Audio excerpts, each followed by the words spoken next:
So guys, pasensya na hindi pa kasi talaga tapos yung renovation ng house namin, ha? So come, tara. Pero siguro mga in few months, matatapos na, ano na lang, furnitures. Ay, pag gusto magpa-massage. So yun, since mahilig ako magpa-massage, nagpalagay na rin ako ng massage bed dito. Gamit complicated. Yes! Wow! Beds. Laki.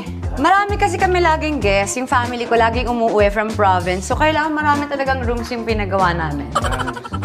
Yes. Tsaka yung mga friends, pag gusto mag-overnight, diba? So, walang problem.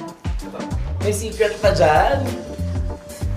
Ah, okay. So, ayun, nagpagawa kami elevator since kasi medyo nagkakaedad na din kami. Kailangan, syempre, di ba, minsan masakit na din. Oo, yun. So, yun, pinalagyan namin elevator. Para naman hindi masabi ng mga guests namin na yung master's bedroom lang magandang wardrobe closet. So, yan, pinagawa din namin to.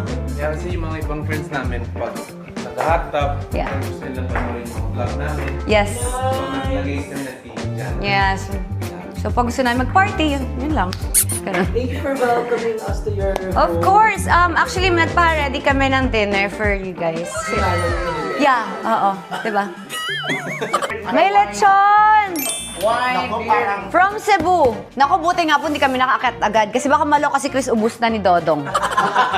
At dahil nagutom na kami, nag-order na rin kami ni Chris para makakain na din kami. Grabe, nakakapagod din kasi mag-room tour sa bahay namin. Charot! You're all the way from Cebu. Thank you, Ma'am Belle, sa lechon. My God, mamamantikaan na naman yung mga labi natin. Yes. Ay, ang sarap! Grabe! Hello. I'm getting flat. Alam nila, flashback na. Some Laki ng rep.